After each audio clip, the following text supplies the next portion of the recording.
Reading about the Islamic State in the news every day is about as close as you can get to reading the Hadith. The Hadith are stories about Muhammad and his companions. You open the Hadith and what do you find? You find beheadings, killing apostates, killing hypocrites, raping women, taking women as sex slaves, mass executions, forced conversions, and so on.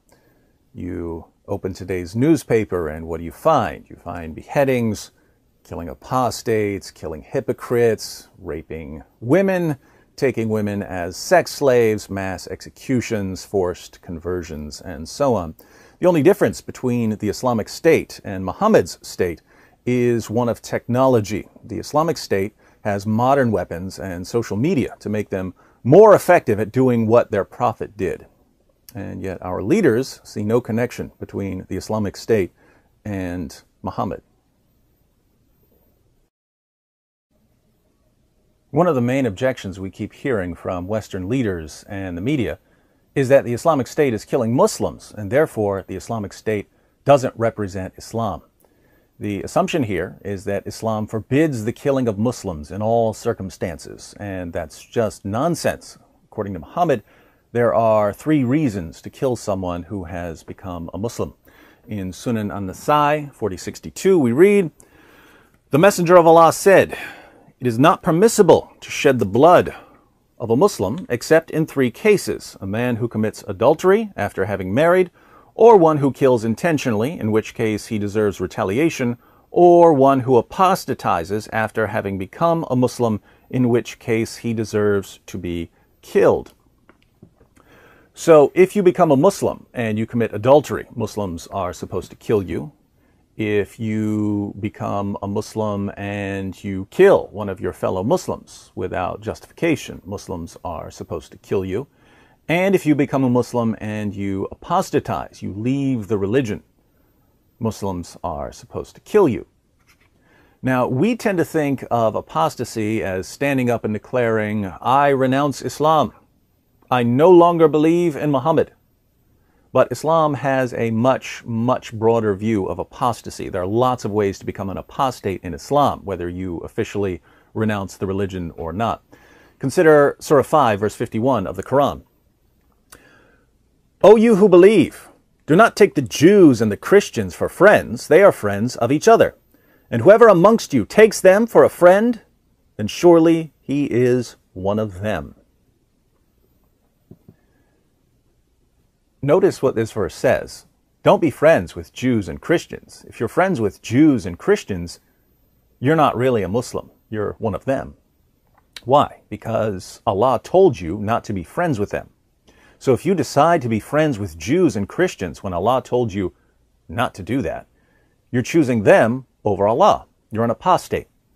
And what did Muhammad say was the penalty for apostasy?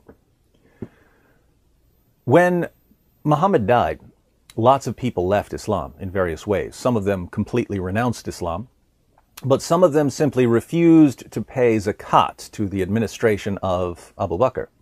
What's interesting is that Abu Bakr put all of them in the same category. He labeled all of them apostates. Let's read a passage on this. Sahih al-Bukhari, 7284. "When Allah's messenger died and Abu Bakr was elected as a caliph after him, some of the Arabs reverted to disbelief. Umar said to Abu Bakr, 'How dare you fight the people?' While Allah's messenger said, 'I have been ordered to fight the people till they say La ilaha illallah, and whoever says La ilaha illallah saves his wealth and his life from me, unless he deserves a legal punishment justly, and his account will be with Allah.' Abu Bakr said, 'By Allah, I will fight him who discriminates between zakat and salat,' prayers. 'For zakat is the compulsory right to be taken from the wealth. By Allah, if they refuse to give me even a tying rope, which they used to give to Allah's messenger, I would fight them for withholding it.'"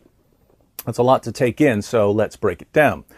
Abu Bakr says he's going to fight people for refusing to pay zakat. Umar replies, like a Western politician, "But Muslims aren't supposed to kill Muslims." Abu Bakr says, "We can't discriminate between zakat and salat." In other words, if someone stops praying 5 daily prayers, we recognize him as an apostate. But the same prophet who told us to pray also told us to pay zakat. So if someone refuses to pay zakat, he's an apostate. If someone refuses to give me a piece of rope that he used to give Muhammad, I'm coming to kill him as an apostate because he's not following Islam. That's when Abu Bakr launched what are called the apostate wars. Everyone had to be brought in line with orthodox Islamic doctrine and practice. If you didn't stick to the fundamentals of Islam, Abu Bakr was coming to kill you. And what is the Islamic State doing? Exactly what Abu Bakr, Muhammad's closest companion and the first of the rightly guided caliphs, did. In fact, what was the war name selected by the new caliph of the Islamic State? Abu Bakr al-Baghdadi. He's the new Abu Bakr doing for the new caliphate what the original Abu Bakr did for the original caliphate. So when Western politicians and the media say that the Islamic State is going against Islam, they're saying that Abu Bakr and Muhammad's closest companions went against Islam. And no one who understands Islam would ever say that, because Muhammad himself declared that the greatest generation of Muslims was the first generation. People are shocked by all of the killing being carried out by ISIS, but they don't realize how essential this is. According to Muhammad, Islam would spread until it dominated the entire world. If you're a Muslim and you're looking around at the world, something is very, very wrong.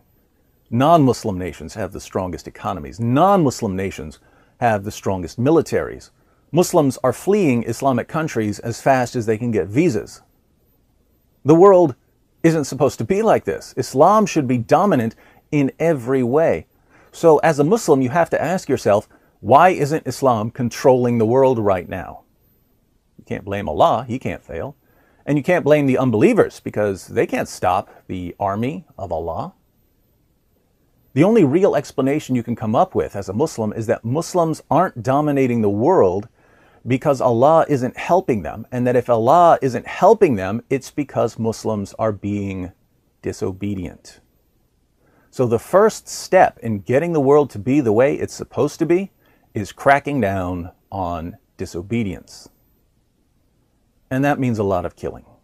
But once all the compromisers have been killed, Allah will once again bless his army, and it will conquer the entire world, as Allah promised.